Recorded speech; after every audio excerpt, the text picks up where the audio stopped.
If you're hearing my voice through the speakers rather than me speaking, that is because us three brothers are very emotional this morning and weren't able to speak at this time. So we thank you for that in advance.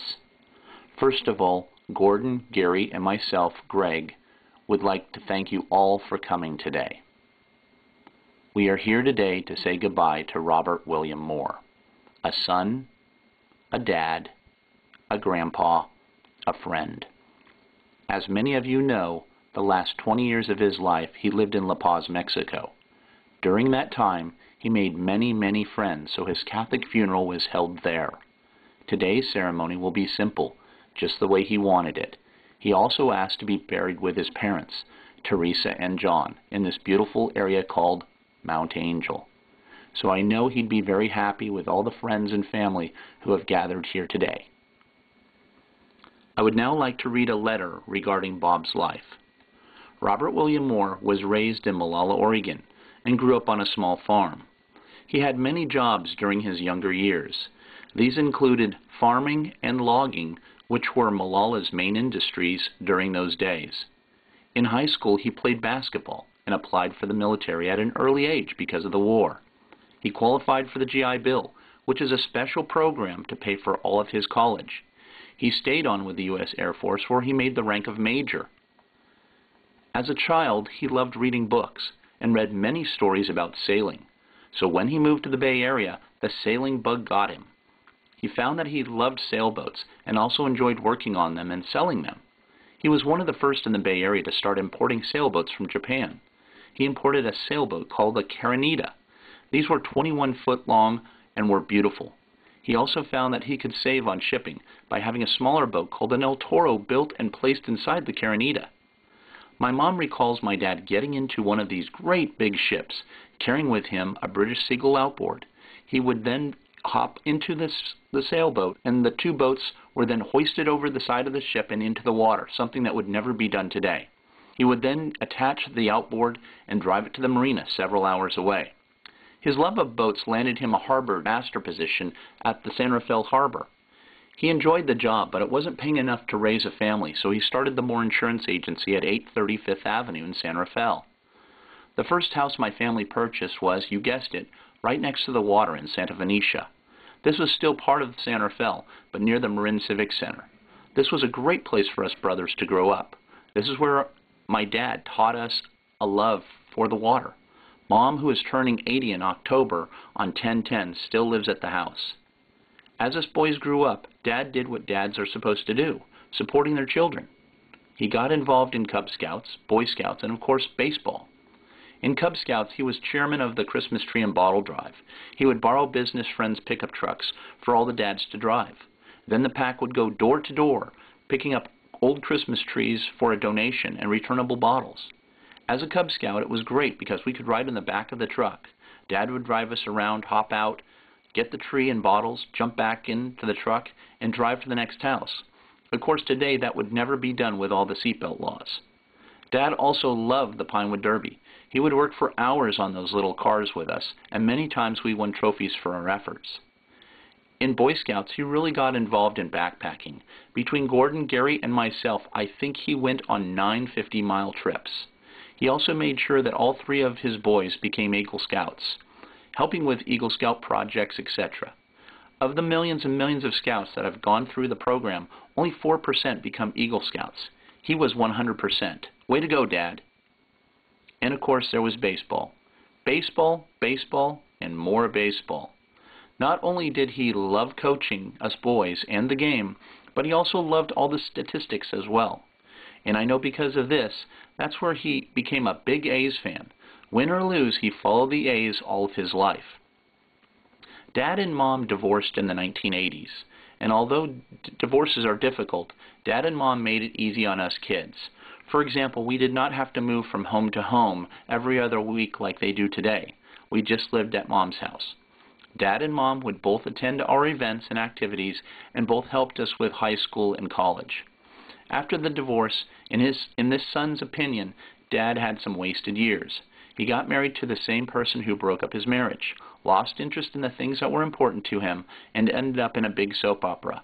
We were extremely happy when he finally came around to his senses and got a divorce. Dad refocused on boating again.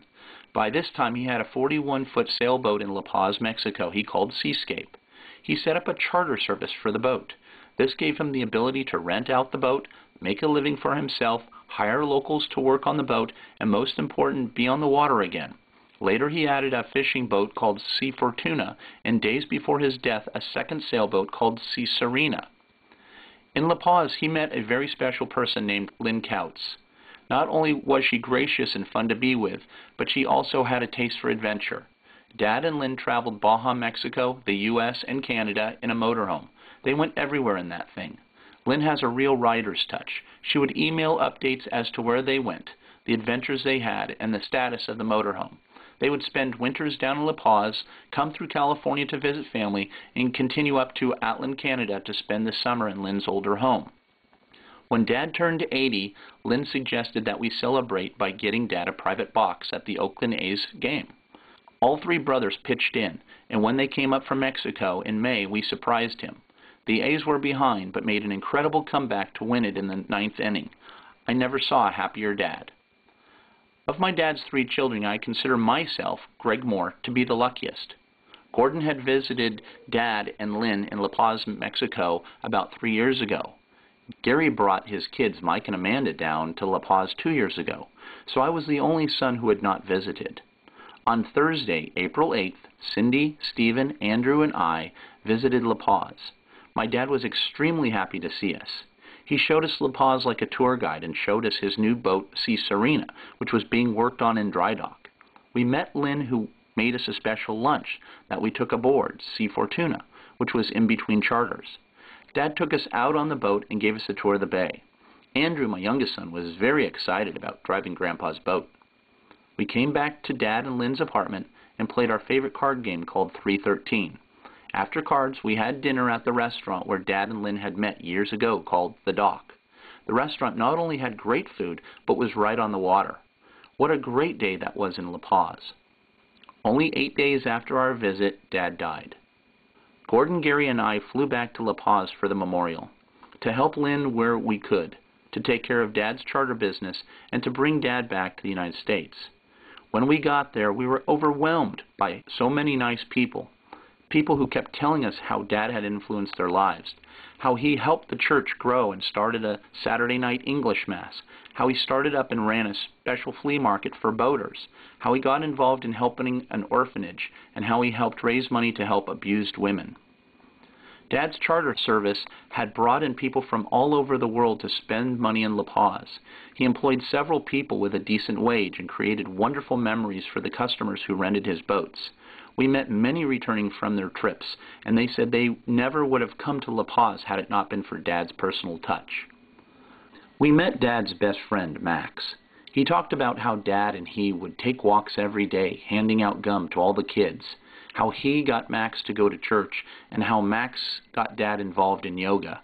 We also talked about how happy he was when he launched his last boat called Sea Serena, and how he died by slipping on some stairs and hitting the back of his head against an old motor from one of his boats. During the memorial service, a lady named Maria came to Gary and I and told us how Dad was very respectful of the people of La Paz and what a kind and caring person he was. The priest giving the service in English stopped and pulled out a special speech that he had prepared and told us how good a friend Dad had been, how he helped promote the church, and how he gave with all his heart. At the end of the service, we held a reception at, you guessed it, the Dock. There was crying and laughing, funny stories of the past, and a calming effect for Lynn and us boys. Dad talked about a book he read during those wasted years. The book was called Sail Before Sunset. Although the book talked about sailing, it also pushed an important point, and that is, do all the things you want to do before you die. Looking back, not only did he sail before sunset, he sailed beyond. I hope we all can be so fortunate. Thank you. There are some special items that will be placed in the grave today. The first is a picture taken around 1930 of Teresa, his mom, and Robert when he was about 3 years old. According to Lynn, he had this picture next to his bed for the last 20 years. And by the way, the church that he was so fond of in La Paz all these years is called St. Teresa. Next is an Oregon Beavers hat. He was very fond of the Oregon Beavers, supported them by belonging to the Oregon Beavers Federal Credit Union even. Then, of course, the A's hat. It didn't matter where Bob was. He would always find a way to watch or listen the A's. The last picture was taken just 8 days before he died.